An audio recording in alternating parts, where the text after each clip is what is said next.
Hello साथियों, नमस्कार। 17 अप्रैल का जो AEDO का एग्ज़ाम लिया गया उसी का प्रश्न पत्र है और हम लोग करेंट अफेयर्स को एनालिसिस करेंगे। तो फ्रेंड, पहला प्रश्न है, भारत के आर्थिक सर्वेक्षण 2024-25 के अनुसार वैश्विक विनिर्माण में भारत की हिस्सेदारी क्या है।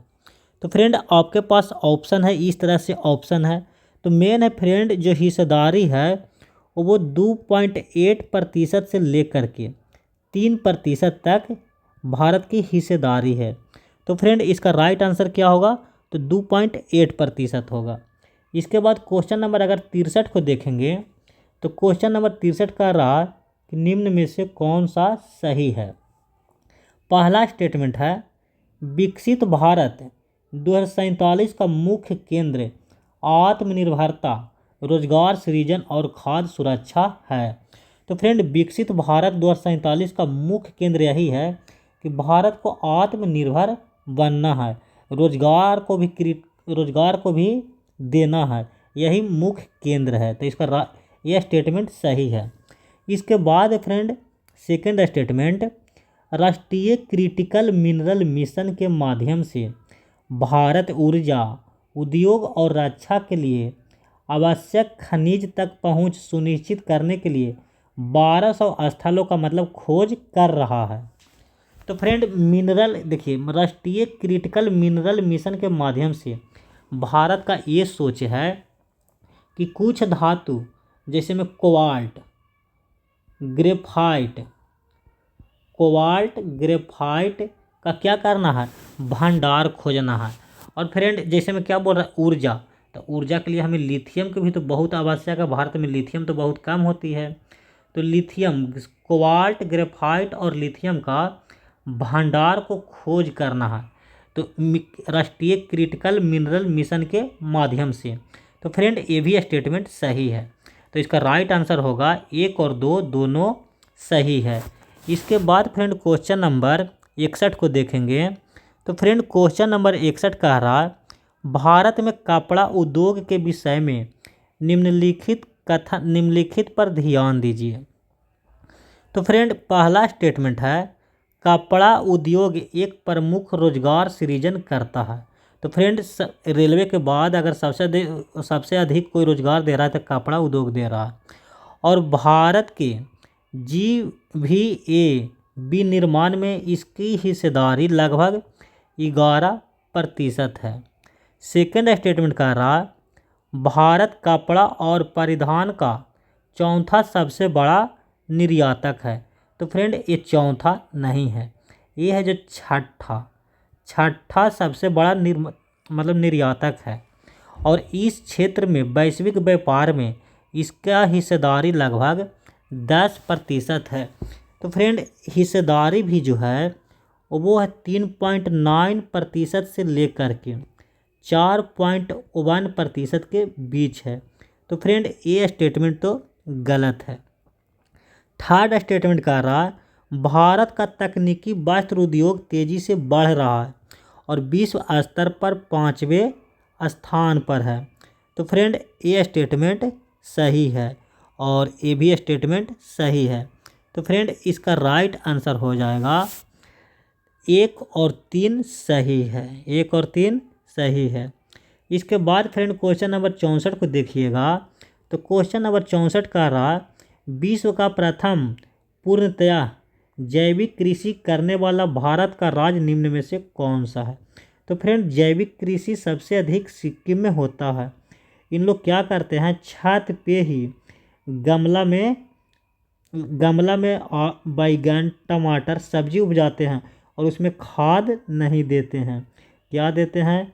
तो खाद का यूज नहीं करते हैं उन लोग। इसके बाद फ्रेंड, क्वेश्चन नंबर देखेंगे तो क्वेश्चन नंबर 62 को देखेंगे। तो क्वेश्चन नंबर 62 का रहा, विश्व बौद्धिक संपदा संगठन द्वारा हाल ही में जारी वैश्विक नवाचार सूचकांक 2025 में भारत की रैंक क्या है। तो फ्रेंड, भारत की जो रैंक है वो 38वां है। और फ्रेंड, क्वेश्चन नंबर अगर 65 को देखेंगे तो 65 तो हमें प्रश्न बना ही नहीं है।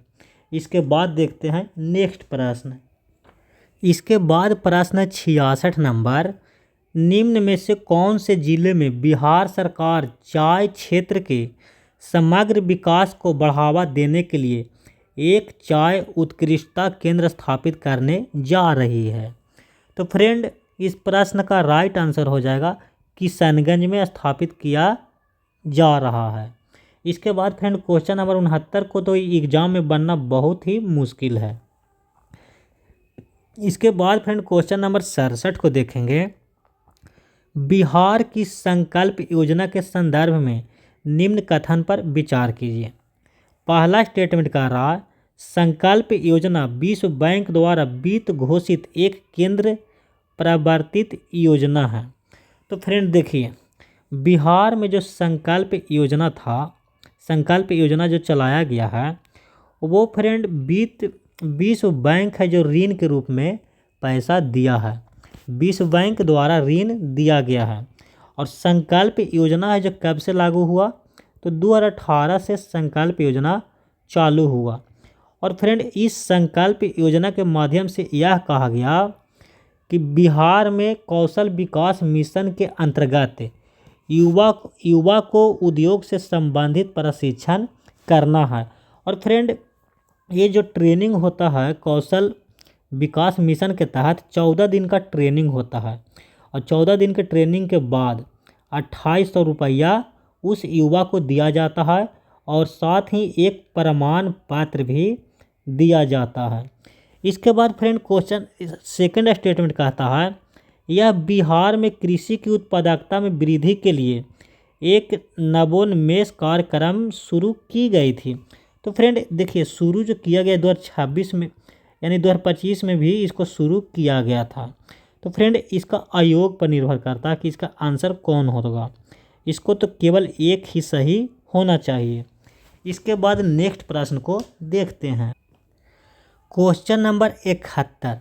तो फ्रेंड क्वेश्चन नंबर 71 में कह रहा है, भारत में सबसे लंबी मालगाड़ी रुद्राष्ट्र शुरू की गई। तो ये स्टेटमेंट सही है।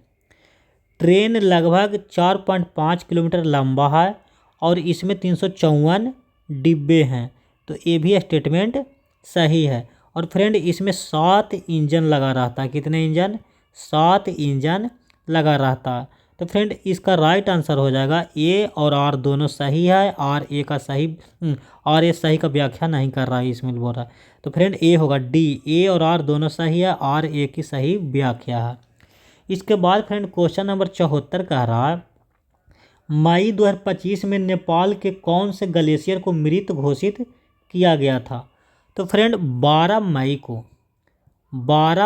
1925 को याला ग्लेशियर को घोषित मृत कर दिया गया। फ्रेंड क्या हुआ कि जो याला ग्लेशियर है जो अपना द्रव्यमान 66% अपना द्रव्यमान खो दिया, जिसके कारण इसे मृत घोषित कर दिया। तो फ्रेंड सबसे संकेत ये दे रहा है ग्लोबल वार्मिंग के तहत, ग्लोबल वार्मिंग को बढ़ने से गंभीर प्रभाव पड़ा है ग्लोबल वार्मिंग का, इसी वजह से ये मर गया, मृत हो गया। इसके बाद फ्रेंड क्वेश्चन नंबर 75 को देखिएगा। तो क्वेश्चन नंबर 75 का आ रहा है, निम्नलिखित में कौन सा जोड़ा सही ढंग से मेल खाता है? यानी इप्सिता चक्रवर्ती लिखा है the Chola tigers Avengers of Somnath. तो फ्रेंड ये जो लिखा है वो सोमनाथ, ये लिखा है अमीश त्रिपाठी। इसके बाद है Mother Mary come to me, ये किसके द्वारा लिखा गया है? तो ये लिखा गया है अरुंधति राय द्वारा लिखा गया है। इसके बाद friend different but no less, ये किसके द्वारा लिखा गया है? तो अनुपम खेर के द्वारा लिखा गया है। तो डी बाई चंद्रचूड़ के द्वारा बाय द कॉन्स्टिट्यूशन मैटर लिखा गया है। तो इसका राइट आंसर बी हो जाएगा। इसके बाद फ्रेंड क्वेश्चन नंबर 72। तो क्वेश्चन नंबर 72 कह रहा है, दादा साहेब फाल्के पुरस्कार 23 सितंबर 2025 को आयोजित 71वें राष्ट्रीय फिल्म पुरस्कार समारोह में भारत के राष्ट्रपति द्वारा किसे दिया गया? तो फ्रेंड दादा साहेब फाल्के पुरस्कार किसे दिया गया है? तो अभिनेता मोहनलाल को दादा साहेब फाल्के पुरस्कार दिया गया है। इसके बाद नेक्स्ट प्रश्न को देखते हैं। Question number 79। सीपी राधाकृष्णन ने 12 सितंबर 2025 को भारत के उपराष्ट्रपति के रूप में शपथ लिया। यह स्टेटमेंट सही है। सीपी राधाकृष्णन ने इंडी गठबंधन ए ब्लॉक के उम्मीदवार को 452 वोट के अंतर से हराया। तो 452 वोटों के अंतर से नहीं हराया था। सीपी राधाकृष्णन को तो 452 वोट प्राप्त हुआ ही था, 152 वोट के अंतर से हराया था। तो ये स्टेटमेंट सही है, गलत है। यानी ए सही है और आर गलत है। ए सही है लेकिन आर सही नहीं है, तो इसका राइट आंसर ए हो जाएगा।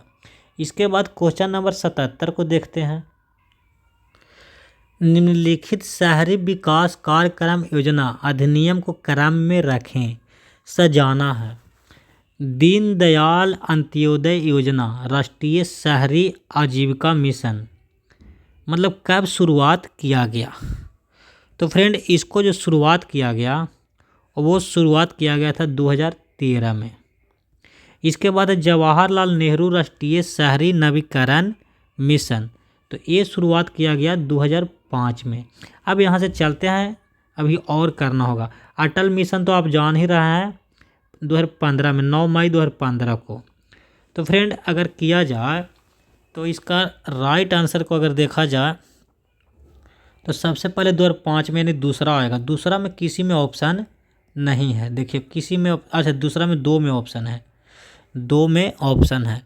और फ्रेंड रियल एस्टेट विनियम और विकास अधिनियम आया था, वो 2016 में आया था। तो सबसे लास्ट में तो चौथा होना चाहिए, तो इसका राइट आंसर क्या होगा? सी हो जाएगा। इसके बाद नेक्स्ट प्रश्न को देखते हैं। क्वेश्चन नंबर 78 है, सही मिलान करना है। तो इसमें देखिए कि सभी में डिफरेंट दिया गया है, तो इस ऑप्शन में देखिएगा तो सभी में डिफरेंट दिया गया है। तो क्या करेंगे, डी को ही मिला लेते हैं। डी को मिला लीजिए, सी को मिला लीजिए, इसको तो कन्फर्म जानते हैं। युगांडा की राजधानी कंपाला है, तो सी का चौथा किसी में नहीं है, तो इसका राइट आंसर ए हो जाएगा। इसके बाद क्वेश्चन नंबर 80 है, महिला सशक्तिकरण पर राष्ट्रीय सम्मेलन का उद्घाटन 14 सितंबर 2025 को लोकसभा अध्यक्ष श्री ओम बिरला द्वारा किया गया। यह स्टेटमेंट सही है। आंध्र प्रदेश के तिरुपति में महिला सशक्तिकरण पर संसदीय और विधायी समिति को 2 दिवसीय राष्ट्रीय सम्मेलन आयोजित किया गया। तो ये भी स्टेटमेंट सही है। तो इसका है कि ए और आर दोनों सही है और आर ए का सही व्याख्या भी करता है। तो प्रश्न धीरे धीरे पढ़ेंगे फ्रेंड और आराम से बनाएंगे। इसके बाद नेक्स्ट प्रश्न को देखते हैं।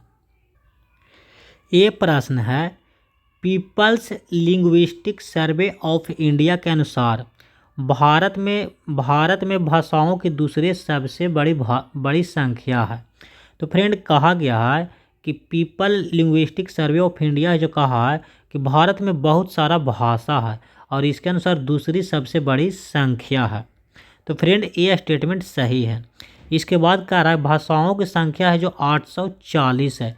तो फ्रेंड भाषाओं की संख्या 840 नहीं है, 740 है। 840 है जो फ्रेंड पापुआ न्यू गिनी का है। पापुआ न्यू गिनी का जो भाषा है जो 840 है। तो ये स्टेटमेंट तो गलत हो गया। तो इसका राइट आंसर क्या होगा कि ए सही है लेकिन आर सही नहीं है। इसके बाद फ्रेंड क्वेश्चन नंबर 83 को देखेंगे। अब देखिए क्या कह रहा है, आवृत्ति को सही घटते क्रम में व्यवस्थित कीजिए।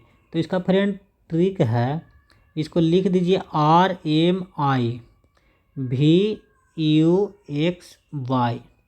तो फ्रेंड सबसे ज़्यादा आवृत्ति जो होता है वो गामा में होता है। गामा में सबसे ज़्यादा आवृत्ति होता है। तो अब देखिए इसमें क्या होगा, अवरक्त इंफ्रारेड है यहाँ, इसके बाद सूक्ष्म माइक्रोवेव है यहाँ, फिर इसके बाद फ्रेंड पराबैंगनी किरण है यहाँ, अल्ट्रा वायलेट।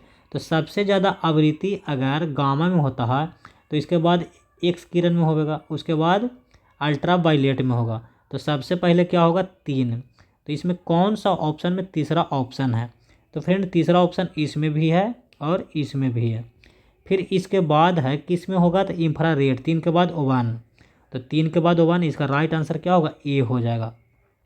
अगर वही फ्रेंड तरंग दैर्ध्य पूछता है, तरंग दैर्ध्य सबसे अधिक किस में होता है, तो रेडियो तरंग में होता है, उसके बाद माइक्रोवेव में होता है, उसके बाद इंफ्रारेड में होता है। तो इस तरह से हम लोग सजा लेते हैं। इसके बाद फ्रेंड क्वेश्चन नंबर 84 को देखते हैं, 84 नहीं 82 को देखते हैं। 82 क्वेश्चन है, भूतापीय ऊर्जा नीति 2025 के बारे में सही कथन है। नीति का उद्देश्य भारत के अप्रयुक्त भूतापीय संसाधनों का दोहन करना है। तो इस स्टेटमेंट सही है। यह नेट जीरो 2070 तक लक्ष्य जारी करना है। तो ये भी स्टेटमेंट सही है। भारत सरकार कहा है कि कार्बन 0% करना है, यानी नेट जीरो करना है। तो ये भी स्टेटमेंट सही है भूतापीय ऊर्जा के तहत से। इसी के तहत देख रहे हैं कि सौर पैनल खूब लगाया जा रहा है। यह राज्यों, उद्योग और वैश्विक निकायों के साथ अनुसंधान, नवाचार और सहयोग को प्रोत्साहित करना है। तो ये भी स्टेटमेंट सही है। तो फ्रेंड इसका राइट आंसर हो जाएगा 1, 2 और 3 सही है। इसके बाद फ्रेंड क्वेश्चन नंबर, ये तो साइंस का प्रश्न है, इसको तो हम नहीं बतला सकते हैं। इसके बाद नेक्स्ट प्रश्न को बतलाते हैं। ये प्रश्न है, चालकों के संदर्भ में निम्नलिखित कथन पर विचार कीजिए। पहला स्टेटमेंट है, संयोजकता बैंड और चालन बैंड एक दूसरे को अतिव्याप्त होता है, यानी ओवरलैप होता है। तो ये स्टेटमेंट सही है। इसके बाद है, किसी चालक की प्रतिरोधकता तापमान के साथ चरघातांकी रूप से घटती है। तो फ्रेंड प्रतिरोधकता जो तापमान पर डिपेंड नहीं करता है, तो ये तो गलत है। चालक है जो अर्धचालक की तुलना में कम और कुचालक की तुलना में अधिक विद्युत धारा का संचालन करती है। तो ये भी स्टेटमेंट गलत है। ऊपर दिए गए 3 कथनों में कितने कथन सही हैं? तो इसमें केवल पहला कथन सही है। इसके बाद फ्रेंड क्वेश्चन नंबर 87 है, धारावाही तार के चारों ओर चुंबकीय क्षेत्र की दिशा निर्धारित की जा सकती है। तो धारावाही तार के चारों ओर चुंबकीय क्षेत्र की दिशा जो निर्धारित की जा सकती है, आपके पास ऑप्शन है ओम के नियम से, फ्लेमिंग के बाएं हाथ के नियम से, लेंज के नियम से, दाएं हाथ के अंगूठा के नियम से। तो इसका राइट आंसर होगा डी, यानी 87 के डी हो जाएगा। अब क्वेश्चन नंबर 86 है, जब एक लोलक को चंद्रमा पर ले जाया जाता है तो उसका आवर्तकाल क्या हो जाएगा? तो फ्रेंड आवर्तकाल बराबर सूत्र होता है 2π√L/g। और फ्रेंड चंद्रमा पर g का मान है जो घट जाता है। जब ये घट जाएगा इसका मान, तो इसका मान क्या हो जाएगा? आवर्तकाल का मान बढ़ जाएगा। तो ये स्टेटमेंट गलत हो गया। इसके बाद कह रहा, चंद्रमा पर गुरुत्वाकर्षण स्थिरांक g का मान बढ़ जाएगा, जिससे लोलक की आवर्तकाल कम हो जाएगी। तो गुरुत्वाकर्षण का मान बढ़ नहीं जाता है, गुरुत्वाकर्षण का गुरुत्वाकर्षण स्थिरांक का मान बढ़ जाएगा, जिससे लोलक का आवर्तकाल कम हो जाएगा। तो फ्रेंड ये भी स्टेटमेंट गलत है। तो इसका राइट आंसर होगा उपरोक्त में से कोई भी सही नहीं है। इसके बाद फ्रेंड क्वेश्चन नंबर 88 को देखेंगे। तो निम्नलिखित में से कौन सा नियम इस तथ्य का समर्थन करता है कि स्वतंत्र रूप से लटके हुए लकड़ी के फ्रेम पर कीला ठोकना कठिन है? तो न्यूटन के तीसरा गति के नियम के अनुसार। इसके बाद फ्रेंड क्वेश्चन नंबर 89, 2 कंपन करने वाले कणों को एक ही कला में कब कहा जाता है? यदि उनके बीच कलांतर पाई के समगुणज हो, ये भी स्टेटमेंट सही है। पथांतर π/√2 का समगुणज हो, ये भी सही है। यदि समय अंतराल t/2 के समगुणज हो, तो ये भी स्टेटमेंट सही है। तो इसका राइट आंसर हो जाएगा डी। इसके बाद फ्रेंड ये प्रश्न जो पढ़ना है फ्रेंड 11-12 से पूछ दिया गया है। इसके बाद नेक्स्ट प्रश्न को देखते हैं। तो प्रश्न नंबर 90 है, एक गैल्वेनोमीटर को निम्न में से किसके साथ जोड़कर वोल्ट मीटर में परिवर्तित किया जा सकता है? तो कैसे परिवर्तित करेंगे? तो उच्च प्रतिरोध को श्रेणी क्रम में जोड़ने पर गैल्वेनोमीटर को जोड़कर वोल्ट मीटर में परिवर्तित कर सकते हैं। आपको से फिर पूछेगा कि वोल्ट मीटर को गैल्वेनोमीटर में कैसे बदलेंगे।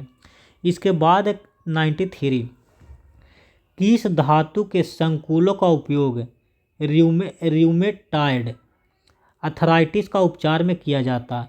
तो फ्रेंड ये है हड्डी, हड्डी के लिए जांच की मतलब धातु से किया जाता है, तो इसका राइट आंसर हो जाएगा गोल्ड। इसके बाद फ्रेंड क्वेश्चन नंबर 91, तारे टिमटिमाते हैं क्योंकि पृथ्वी के वायुमंडल की विभिन्न परतों का अपवर्तनांक लगातार बदलते रहता है, यही राइट आंसर होगा। इसके बाद है इनमें से किस यौगिक ऑक्सीकरण क्षमता सबसे अधिक है? तो ऑक्सीकरण क्षमता सबसे अधिक F2 का होता है। अगर आपसे पूछ दिया जाए कि पूरे भारत सारणी में सबसे ज़्यादा ऑक्सीकरण किसका होता है, तो मैग्नीज का होता है। मैग्नीज का होता है जो कितना होता है, 7 होता है। इसके बाद फ्रेंड क्वेश्चन नंबर 92 को देखेंगे, तो हब्बल स्थिरांक का महत्व क्या है? तो हब्बल स्थिरांक का महत्व है ब्रह्मांड के विस्तार की दर को मापता है।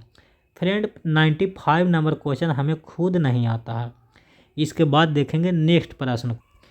इसके बाद है 96 नंबर प्रश्न, निम्नलिखित में से बोरॉन कौन सा एनायन नहीं बना सकता, मतलब आयन नहीं बना सकता? तो इसका राइट आंसर होगा BOH4 के होल OH को होल 4। 97 नंबर है, निम्नलिखित में से किस यौगिक द्वारा अधिकतम सहसंयोजक बंध दिखाया जाता है? तो फ्रेंड AlCl3 दिखाएगा। इसके बाद है 99 नंबर, सबसे मीठा शक्कर क्या है? तो फ्रैक्टोज है सबसे मीठा शक्कर है। आज पूछा है सबसे मीठा शक्कर। फिर आपसे पूछेगा कृत्रिम मधुरक कौन है? कृत्रिम मानव द्वारा मधुरक बनाया गया है, तो सस्क्रीम हो गया, स्पार्टम हो गया, ये सब कृत्रिम मधुरक है। इसके बाद क्वेश्चन नंबर 100 है फ्रेंड, निकेल को आप किस विधि द्वारा बनाते हैं? तो मांड प्रक्रम द्वारा निकेल को बनाते हैं। तो एक का तीसरा किसी में है तो एक ही में, तो इसका राइट आंसर डी हो जाएगा। इसके बाद फ्रेंड कॉपर की भी अगर देखेंगे तो विद्युत अपघटन के द्वारा 10th क्लास में आपने पढ़ा होगा, कॉपर को विद्युत अपघटन के द्वारा भी बनाया जाता है। इसके बाद फ्रेंड क्वेश्चन नंबर 98 का है कार्बोक्जिलिक अम्ल कार्बोनिल समूह का परीक्षण नहीं देता है। तो कार्बोनिल समूह का परीक्षण ये तो अलग गलत ही है। कार्बोक्जिलिक समूह को कार्बोनिल कार्बन इलेक्ट्रॉन कमी वाला, इसलिए न्यूक्लियोफिली अटैक के लिए एक संवेदन फ्रेंड ये प्रश्न को हम भी नहीं बना सकते हैं, क्योंकि अगर गलत बनाते हैं तो नेगेटिव हो जाएगी। इसके बाद अब हम लोग हिस्ट्री के प्रश्न और पॉलिटी के प्रश्न को देखते हैं। अब देखिए फ्रेंड, ये प्रश्न पूछा है करंट से, एक छूट गया था, संघाई सहयोग संगठन की बैठक कब हुई थी?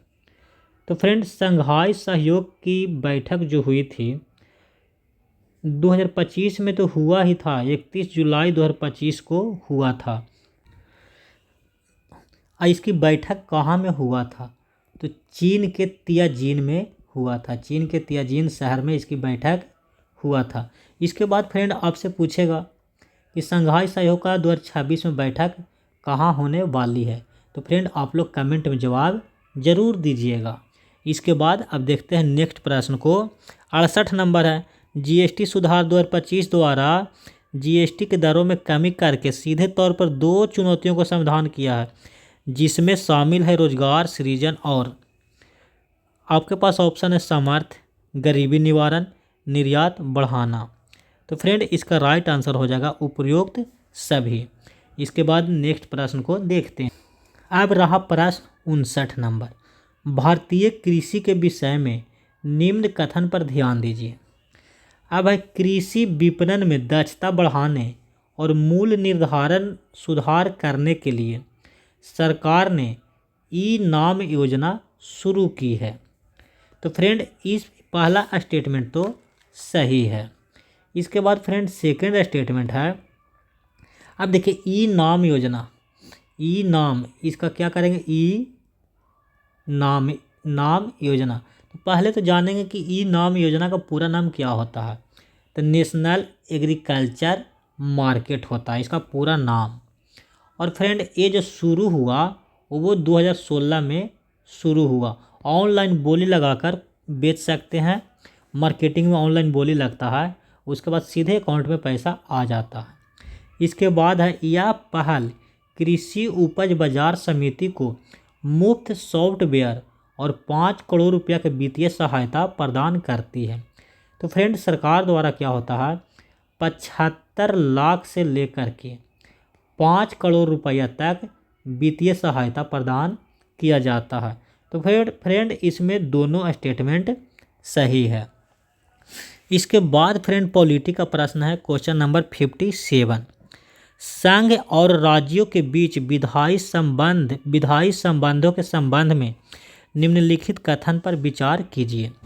पहला स्टेटमेंट है, राज्य का कानून जिसे राष्ट्रपति की स्वीकृति के लिए आरक्षित किया गया हो, यानी राज्य का कानून है और राष्ट्रपति की स्वीकृति के लिए आरक्षित किया गया है और जिस पर उनकी स्वीकृति प्राप्त हो गई है, संसद द्वारा पूरे देश के लिए बनाए गए कानून पर प्रबल हो सकता है।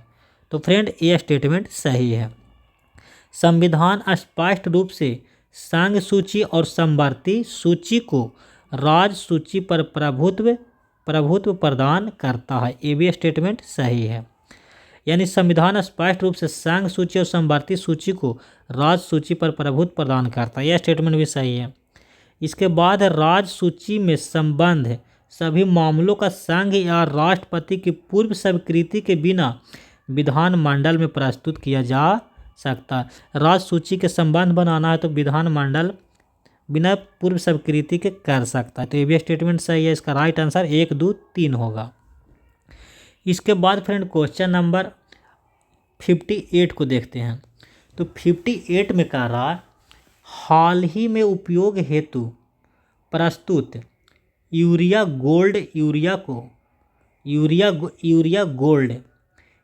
को सल्फर के साथ मिश्रित करता है जिससे बर्बादी कम होती है और पौधों द्वारा पोषक तत्वों का अवशोषण बढ़ता है। तो फ्रेंड यूरिया में जब आप सल्फर मिला दोगे तो गोल्ड यूरिया बना देता है और सल्फर का काम यह रहता है कि नाइट्रोजन धीरे धीरे उत्सर्जित होता है, धीरे धीरे नाइट्रोजन निकलता है। तो इससे क्या होता है कि पौधा में पोषक तत्व बढ़ता है, अवशोषण करता है, धीरे धीरे बढ़ेगा, नाइट्रोजन निकलेगा तो पोषक तत्व पौधा का लाभ होगा। तो ये स्टेटमेंट सही है। भारत में कई प्रकार की मिट्टी में जैविक कार्बन, प्रमुख पोषक तत्व और आवश्यक सूक्ष्म पोषक तत्व जैसे बोरॉन, आयरन और सल्फर की कमी है। तो ये भी स्टेटमेंट सही है। फ्रेंड भारत को जो मिट्टी है लगभग 58% मिट्टी में, भारत की मिट्टी में लगभग 58% मिट्टी में जैविक कार्बन की मात्रा बहुत कम है और यह एक चिंताजनक का विषय है। तो फ्रेंड ये भी स्टेटमेंट सही है। तो ए और आर दोनों सही है और आर ए सही का व्याख्या भी करता है। इसके बाद फ्रेंड क्वेश्चन नंबर 56 को देखिएगा। तो 58वां संविधान संशोधन अधिनियम निम्नलिखित में से किस कथन सही है। तो फ्रेंड ये में सभी स्टेटमेंट सही है, 1, 2, 3, लेकिन 1, 2, 3 सभी सही है। इसके बाद फ्रेंड नेक्स्ट प्रश्न को देखते हैं। अब आपके पास प्रश्न है 53 नंबर, राज्य विधानमंडल में निम्नलिखित विधेयकों पर विचार करें। विधानसभा द्वारा पारित लेकिन परिषद में लंबित विधेयक क्या कहता है। परिषद द्वारा पारित लेकिन विधानसभा में लंबित विधेयक, राज्य विधानमंडल द्वारा पारित लेकिन राज्यपाल की स्वीकृति के लिए लंबित विधेयक, राज्य मंडल द्वारा पारित लेकिन राष्ट्रपति द्वारा पूर्ण विचार के लिए लौटाया गया विधेयक। उपयुक्त में से कौन सा विधेयक राज्य विधानमंडल के भंग होने पर रद्द हो जाती है। अगर राज्य विधानमंडल अगर भंग हो जाता है तो विधेयक भी रद्द हो जाएगा। तो विधानसभा द्वारा पारित होगा तो और परिषद में लंबित है तो रद्द हो जाएगा, ये भी रद्द हो जाएगा, लेकिन ये दोनों रद्द नहीं होगा, ये लंबित ही रहेगा। तो कौन सा रद्द हो जाता है, 2 स्टेटमेंट 1 और 2 दोनों हो जाएगा जो रद्द हो जाएगा। इसके बाद क्वेश्चन नंबर 55 कह रहा, नागरिकता संशोधन विधेयक 2019 के संबंध में निम्नलिखित कथन पर विचार कीजिए। तो इसमें 5 वर्ष के निवास के बाद यानी 6ठा वर्ष तक नागरिकता प्रदान की अनुमति देता है, ये सही है। विधेयक के प्रावधान पूरे देश में लागू है, ये गलत है, ये स्टेटमेंट सही है। तो 1 और 3 सही है। इसके बाद फ्रेंड क्वेश्चन नंबर आगे देखेंगे 54 को देखेंगे। निम्नलिखित में से कौन सी समिति कार्यपालिका पर विधायी नियंत्रण रखने के अपने कार्य सीएजी की सहायता करती है? आपके पास ऑप्शन है सीएजी की कौन सहायता करेगा, तो सीएजी को लोक लेखा समिति का क्या माना जाता है, बहन तो ही माना जाता है, सहायता करता है, ये सही है। सार्वजनिक उपक्रम समिति भी सहायता करता है। तो फ्रेंड इसका राइट आंसर 1 और 4 दोनों होगा। इसके बाद फ्रेंड क्वेश्चन नंबर 52 को देखेंगे। तो भारत में पंचायती राज संस्थाओं को अप्रभावित के संभावित कारण क्या है? अप्रभावित शिक्षा, स्वास्थ्य और स्वच्छता, जल जैसे विभिन्न शासकीय कार्यों को हस्तांतरण 73वें संविधान संशोधन अधिनियम द्वारा अनिवार्य नहीं था। पंचायती राज संस्था के लिए वित्त की कमी, ये तो गलत ही है। पंचायती राज संस्था में महिलाओं और अनुसूचित जनजाति के लिए आरक्षण के अनिवार्य प्रावधान होने के बावजूद इन कमजोर समूह को प्रतिनिधित्व शायद ही है, तो ये भी गलत ही है। तो नीचे दिए गए कोड का प्रयोग करके सही विकल्प को चुने थे, ये दोनों तो सही ही है। तो इसका राइट आंसर क्या होगा? 2 और 3 दोनों सही है। इसके बाद फ्रेंड नेक्स्ट प्रश्न को देखते हैं। प्रश्न क्वेश्चन नंबर 48 है आपके पास। अब देखिए इसको क्रमानुक्रम अनुसार सजाना है। सबसे पुरानी समिति यही है, चुनाव कानून सुधार समिति, और सबसे अंत में बनने वाला कानून यही है। अब देखिए 4 है जो सबसे अंत में होना चाहिए, तो किसी में तो अंत में नहीं है 4, यही ऑप्शन हो जाएगा राइट आंसर। राइट आंसर यही हो जाएगा। देखिए इसको जो स्थापना जब किया गया था 1997 में किया गया था। अब देखिए तारकुंडे समिति जो बना था 1974-75 के समय। अब गोस्वामी समिति कब बना? तो 1990 के समय। और एक कब बना? तो 1972 के समय। अब मिला लीजिएगा। इसके बाद है क्वेश्चन नंबर 50। संविधान के मुख्यमंत्री के चयन और नियुक्ति के लिए कोई विशिष्ट प्रक्रिया नहीं है, तो ये तो स्टेटमेंट सही है। वर्तमान में मुख्यमंत्री की मृत्यु के बाद यदि सत्तारूढ़ दल किसी नेता को नियुक्त करता है तो राज्यपाल को नए नेता का मुख्यमंत्री की नियुक्ति करना होगा, ये भी स्टेटमेंट सही है। लेकिन क्या कह रहा है, कौन सा कथन गलत है? तो कोई तो गलत नहीं है ना, तो 1 नहीं 2। इसके बाद फ्रेंड ये वाला प्रश्न है, मिलान करना है। तो सीएजी क्या करता है? कार्यपालिका का वित्तीय संचालन की जांच, यानी डी में दूसरा होना चाहिए। डी में दूसरा देखिए इसमें नहीं है, इसमें नहीं है। अब क्या है, अध्यक्ष क्या करेगा? तो मांगों पर चर्चा के लिए समय का निर्धारित करेगा, तो ए का पहला होना चाहिए। तो ए का पहला, तो इसका राइट आंसर ए हो जाएगा। इसके बाद क्वेश्चन नंबर 49। संविधान ने भारत को राज्यों का संघ बताया और ना कि संघ, तो ये स्टेटमेंट सही है। भारतीय राजनीति एक अविनाशी संघ बनाने के लिए राज्यों के बीच समझौता का परिणाम है, तो ये तो गलत ही है। तो ए सत्य है और आर गलत है। इसके बाद नेक्स्ट प्रश्न को देखेंगे।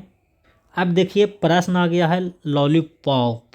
भारतीय स्वतंत्रता अधिनियम 1947 कब लागू हुआ? तो 18 जुलाई 1947 को लागू हुआ। किस वर्ष गांधी इरविन समझौता हुआ? तो 1931 में हुआ 5 मार्च को। किस वर्ष कांग्रेस पार्टी ने स्वाधीनता के प्रस्ताव को पारित कराया था? तो 1929 में पारित करवाया था। भारत का आज़ादी के समय इंग्लैंड के प्रधानमंत्री कौन था? तो क्लीमेंट इटली था। इसके बाद है बंगाल एवं बिहार के पाल किस धर्म के अनुयायी थे? तो जैन धर्म के अनुयायी थे। किस वर्ष INA की स्थापना हुआ? तो 1942 में हुआ स्थापना। इसके बाद है आज़ादी के बाद बिहार के पहले मुख्यमंत्री कौन थे? तो कृष्ण सिंह थे। पाकिस्तान प्रस्ताव का मसौदा तैयार किसने किया? तो सिकंदर हयात खान द्वारा तैयार किया गया। इसके बाद है अखिल भारतीय दलित वर्ग की स्थापना कौन किया? तो बाबू जगजीवन नहीं, भीमराव अंबेडकर द्वारा तैयार किया गया। बिहार प्रांतीय किसान सभा की स्थापना किसके द्वारा किया गया? स्वामी शाहजानंद सरस्वती के द्वारा किया गया। इसके बाद नेक्स्ट प्रश्न को देखते हैं। अब प्रश्न क्वेश्चन नंबर 37। मगध वंश की राजधानी पाटलिपुत्र के पूर्व कहाँ थी? तो राजगीर में था। पागलपंथी विद्रोह प्रस्ताव किसका विद्रोह था? तो गारो का था।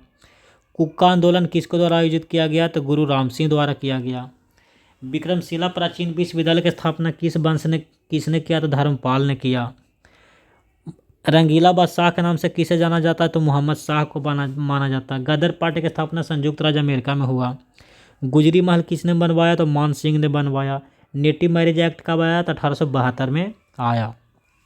हजार दिनारी के नाम से किसे जाना जाता है? तो मलिक कफूर को। स्वदेशी वाहिनी किसके द्वारा संपादित किया गया? तो के रामकृष्ण पिल्लै। ये कहाँ के थे? तो त्रावणकोर के थे। इसके बाद नेक्स्ट प्रश्न को देखते हैं। अब है प्रश्न क्वेश्चन नंबर 27। किसके शासनकाल में मंगोल की पहली बार सिंधु नदी पर देखा गया? तो इल्तुतमिश के समय देखा गया। बिहार की बाढ़ के बारे में कौन सा कथन सत्य है? बिहार मूलतः मैदानी क्षेत्र है, ये स्टेटमेंट सही है। बिहार की प्रमुख नदियाँ लंबी है और उनका जल ग्रहण क्षेत्र पहाड़ों में है, पहाड़ों से ही तो निकलती है, तो ये भी स्टेटमेंट सही है। बिहार आर्थिक रूप से पिछड़ा है, तो ये भी सही है, यानी तीनों कथन सत्य हैं। राष्ट्रकूट किस धर्म के संरक्षक थे? तो बौद्ध धर्म के संरक्षक थे। इसके बाद है बिहार में खेती के क्षेत्र के आधार पर खाद्य फसलों का ग्राम, यानी बिहार में खेती क्षेत्र के आधार पर खाद्य फसलों, सबसे तो बिहार में क्या उगता है? तो चावल उगता है, उसके बाद गेहूँ उगता है। चंद्रप्रगोत किस प्राचीन गणराज्य का शासक था? तो अवंती का था। चतुर्थ बौद्ध संगीत सम्मेलन किसके काल में हुआ? तो कनिष्क के काल में हुआ। अब है 2020 में लाइफ के बारे में निम्नलिखित कथन पर विचार कीजिए। तो यह पर्यावरण के लिए जीवन शैली है, तो इसका राइट आंसर 1 होना चाहिए, केवल 1 सत्य है।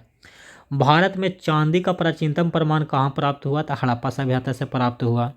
इसके बाद देखेंगे नेक्स्ट प्रश्न। फ्रेंड वीडियो को रोक कर इसलिए चलते हैं कि अंग्रेजी में प्रश्न आ जा रहा है। अब प्रश्न क्वेश्चन नंबर 17। मिलान करना है। कौन सा कथन मिलान गलत है? तो शेष चलम है जो आंध्र प्रदेश में, तो यही तो गलत है, इसका राइट आंसर ये हो जाएगा। अब है कि मेक इन इंडिया एक उपक्रम 2014 में शुरू किया गया, ये स्टेटमेंट सही है। इसका मुख्य हेतु भारत का विनिर्माण कार्य क्षेत्र को वैश्विक बढ़ावा देना है, तो ये भी स्टेटमेंट सही है। ए और आर दोनों सही है और सही व्याख्या भी करता है। मेक इन इंडिया के तहत क्या है? जो आत्मनिर्भर बनना, तो आत्मनिर्भर बनने के लिए कोई भी मैन्युफैक्चरिंग करना है जो अपने देश में ही करना, तो उसको तो बढ़ावा देना ही पड़ेगा। इसके बाद भारत के सबसे लंबी हिमालयन पर्वत चोटी K2 है। अब देखिए ये वाला हमसे नहीं बनेगा। अब देखिए झारखंड का राष्ट्रीय राज्य फूल क्या है? पलाश। कर्नाटक का है कमल। पंजाब का है गलेडिसाल। उड़ीसा के हम नहीं जानते थे, लेकिन अब तो मिल गया, शौक हो गया, मिला लीजिए इसमें। अब देखिए क्वेश्चन नंबर 17, वही प्रश्न है, बार बार रिपीट। अब देखिए क्वेश्चन नंबर 14। राजधानी को मिलान करना है, कौन सा सुमेलित नहीं है? तो कनाडा के कभी मॉन्ट्रियल प्रोटोकॉल करना है, ये गलत है, तो केवल 2 है जो गलत है। इसके बाद है समुद्र तट के अंदर की ओर अमेरिका की महासरोवर का उचित स्थान क्रम ऐसा है। तो फ्रेंड क्या होगा? पहला होगा मिशिगन, तो होगा नहीं, ये होगा नहीं, तो ओंटारियो होगा। ओंटारियो के बाद हुरोन, उसके बाद एरी मिशिगन होगा। इसके बाद है फ्रेंड ए वाला प्रश्न, प्राचीन डीएनए नमूने का स्रोत क्या है? तो ए वाला आंसर ए होगा। ए का तीसरा किसी में नहीं है, तो इसका राइट आंसर ए हो जाना चाहिए, ए हो जाएगा। इसके बाद है फ्रेंड क्वेश्चन नंबर 12। 2014 में पंजाब के अजनाला में एक परित्यक्त कुएं से खुदाई में प्राप्त 282 कंकालों को फॉरेंसिक विश्लेषण ने मुख्य रूप से उनका 1857 विद्रोह के भारतीय सैनिक के रूप में पहचान की पुष्टि करके साक्ष्य मिली थी। तो क्या लगता है फ्रेंड, ये प्रश्न बन सकता है एग्जाम में? कभी नहीं, तो कहीं किताब में मिलेगा भी नहीं, लेकिन फिर भी अगर अंदाज से मारना होगा तो mitochondrial DNA haplogroup strontium isotope अनुपात जो गंगा मैदान में मूलता को दर्शाता है। इसके बाद नेक्स्ट प्रश्न को देख। अब नेक्स्ट प्रश्न क्वेश्चन नंबर 9।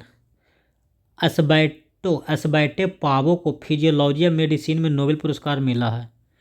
तो फ्रेंड विलुप्त होमोनियस के जीनोम और मानव विकास से संबंधित खोजे गए हैं, ये इसका राइट आंसर होगा। ये तो प्रश्न हमसे खुद नहीं बनेगा, ये भी मुझसे नहीं बनेगा। इसके बाद फ्रेंड ये प्रश्न बनेगा, फलोयम में चालनी नलिका तत्व जीवित कोशिकाएं होती है। फलोयम में चालनी नलिका तत्व जीवित कोशिका होती है, लेकिन परिपक्व होने पर केंद्रक नहीं होता है। तो ये स्टेटमेंट सही है। जब परिपक्व यानी बड़ा हो जाता है तो केंद्रक नहीं होता। फ्रेंड, जिसमें केंद्रक अगर नहीं होगा तो उसमें सभी क्रियाकलाप होना भी मुश्किल हो जाता है। इसीलिए इसमें सहचर कोशिका की विशेष व्यवस्था होती है। अवरोधी संधियों के माध्यम से चालनी नलिका तंत्र को उपचारिक गतिविधियों को नियंत्रित करती है। तो ये भी स्टेटमेंट सही है। ए और आर दोनों सही है और सही व्याख्या भी करता है। इसके बाद फ्रेंड क्वेश्चन नंबर 8 है, लालजी सिंह के शोध के बारे में कौन है। तो फ्रेंड ये तो हम स्टेटमेंट जानते हैं कि लालजी सिंह भारत के डीएनए फिंगरप्रिंट का जनक माना जाता है। ये स्टेटमेंट सही है, लेकिन इसमें दे भी दिया गया, ऊपर दिए गए कथन में से कितने कथन सही है। इसके बाद कहा गया कि उन्होंने 1984 में डीएनए फिंगर प्रिंटिंग तकनीकों का स्वतंत्र रूप से आविष्कार किया। तो ये तो किया ही नहीं था। फिर इसके बाद है बाघ, मोर और हाथियों आदि वाले वंशावली अध्ययन शामिल है। तो ये स्टेटमेंट सही है। यानी इसमें केवल 2 स्टेटमेंट है जो सही है। इसके बाद नेक्स्ट प्रश्न को देखते हैं। तो फ्रेंड नेक्स्ट प्रश्न क्वेश्चन नंबर 5, ये भी मुझसे नहीं बनेगा, ये भी मुझसे नहीं बनेगा। क्या बतलाएं, बनेगा ही नहीं। तो क्वेश्चन नंबर 4 को देखेंगे, यदि हम किसी वृक्ष पर हरा प्रकाश डालें तो वृक्ष कैसा दिखाई देगा। वृक्ष, तो फ्रेंड अगर हरा वृक्ष तो होता है हरा, हरा चीज़ पर हरा ही प्रकाश डालेगा तो उसका क्या होगा, और लाइट से दिखेगा। आग और लाइट से दिखा तो कैसा दिखेगा, चमकीला दिखाई देगा। लेकिन आयोग पर निर्भर करता है कि ये भी आंसर दे सकता है, लेकिन मेरे तरफ से ये वाला आंसर होगा। इसके बाद किस जीव का वास्तविक निकेत है। रियलाइज्ड नीच। रियलाइज्ड नीच के मतलब होता है कि आप स्वतंत्र रूप से रह सकते हैं, सभी क्रियाकलाप कर सकते हैं। तो जीव द्वारा वास्तव में अपनाई गई जीवन पद्धति। इसके बाद फ्रेंड क्वेश्चन नंबर 1, देखिए हम लोग नीचे से गए चलाएँ ऊपर और प्रश्नों का डिस्कशन भी अच्छी तरह से किए हैं।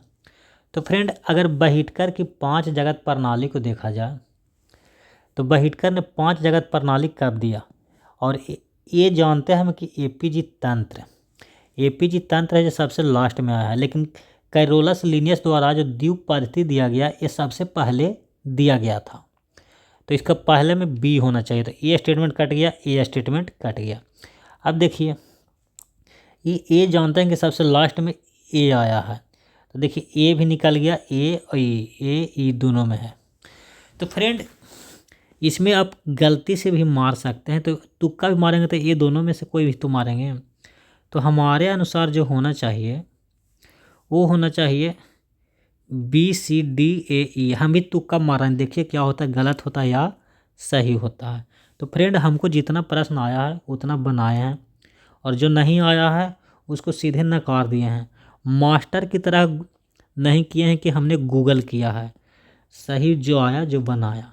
तो फ्रेंड आप लोगों को कैसा लगा कमेंट में जवाब ज़रूर दीजिएगा फ्रेंड। और जो कल 18 अप्रैल को मैथ का एग्ज़ाम होगा उसका भी पूरा एनालिसिस देंगे, तो आप लोग वीडियो को ज़रूर देखिएगा। तो इतना ही फ्रेंड, जय हिंद।